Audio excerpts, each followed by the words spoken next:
Olá pessoal, tudo bem com vocês? Sou a psicóloga Monique. No nosso vídeo de hoje nós vamos falar sobre um assunto bastante sério e preocupante, que é a depressão na infância e na adolescência. Com o nosso vídeo nós queremos alertá-los, informá-los e orientá-los sobre este tema.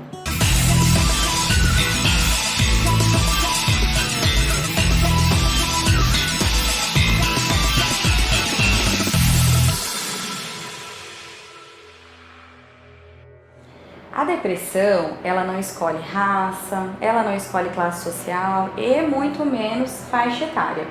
Por isso, ela tem afetado sim as nossas crianças e adolescentes, infelizmente.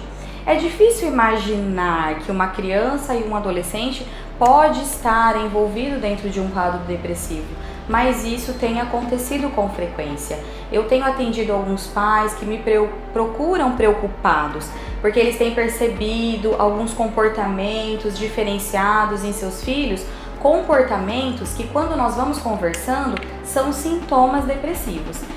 Perguntas que muitos pais fazem: então, como que eu vou descobrir se o meu filho está com depressão? Como que eu posso identificar se um determinado comportamento diferenciado que ele tem apresentado é um sinal da depressão? É sobre isso que eu quero falar. Foi pensando nessas perguntas, nessas queixas que eu tenho recebido com frequência, que eu bolei um tema, que eu bolei um discorrer sobre. Eu quero explicar para vocês mais detalhadamente sobre. Então, quais são os sintomas que as crianças apresentam? Eu vou falar primeiro das crianças, depois nós entramos nos adolescentes. Normalmente, as crianças que estão afetadas por essa patologia, porque a depressão é uma doença, elas são crianças que choram com mais facilidade, qualquer coisa já chora, já ficam emotivas. São crianças que perdem aquele interesse por brincar, pelas atividades que antes elas tinham interesse, que elas tinham energia. A depressão, ela tira um tanto a energia, aquela disposição da criança. Perdem a vontade de ir até a escola. As queixas somáticas também acontecem. O que são as queixas somáticas? São as dores no corpo. Às vezes a criança ela reclama de dor de cabeça, de dor de barriga, e realmente ela está sentindo aquilo por conta dessa patologia, desse transtorno. As crianças também perdem muitas vezes o apetite, sentem dificuldades em dormir.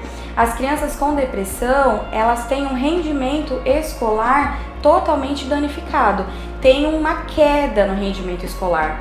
E normalmente a criança com este problema, com esta patologia, ela se movimenta, ela tem esses comportamentos que eu citei, entre outros, em todos os ambientes em que ela frequenta. Não é só dentro de casa, na escola ela se comporta assim, na igreja, em todos os ambientes em que ela frequenta. A criança com depressão, quando ela se depara com coleguinhas, como vem a baixa autoestima, ela sente que os amiguinhos não gostam dela, ela sente que não é querida, que não é amada, e com isso ela se isola.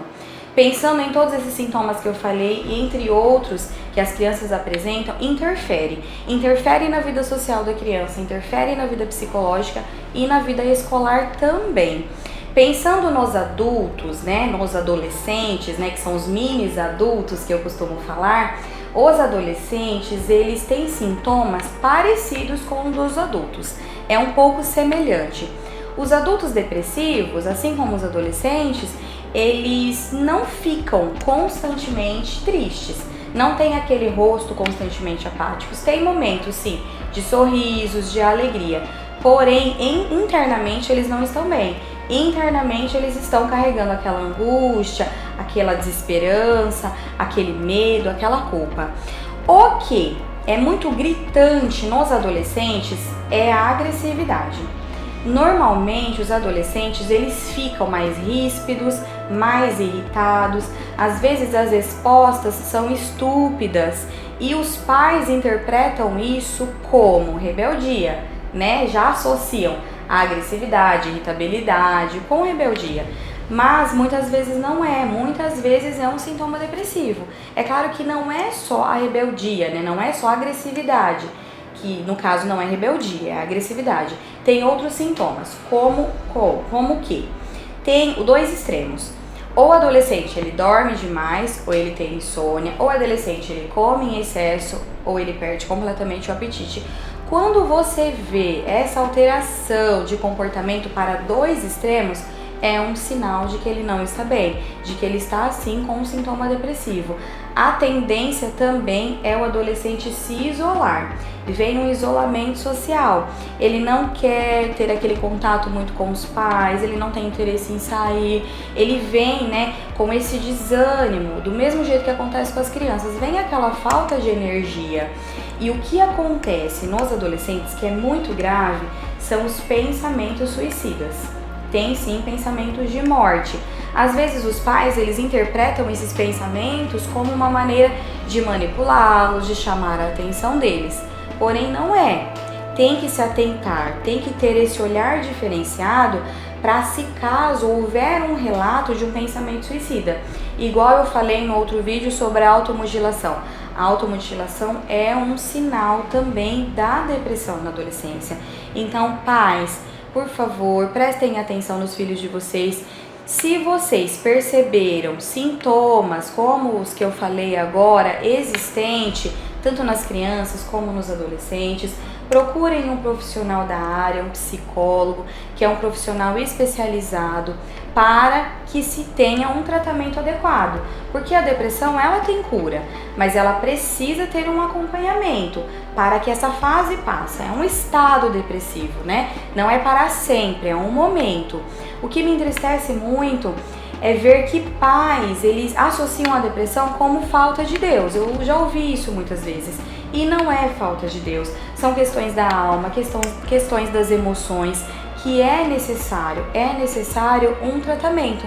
Eles precisam passar por um procedimento para que eles tenham a recuperação desta situação. No nosso próximo vídeo, eu irei falar sobre a ansiedade, um tema bastante comentado, tem muitas dúvidas a respeito dele. Se você gostou desse vídeo de hoje, se inscreva no nosso canal, deixe um comentário, dê um like nesse vídeo e também indique o nosso canal e o nosso vídeo a amigos e familiares.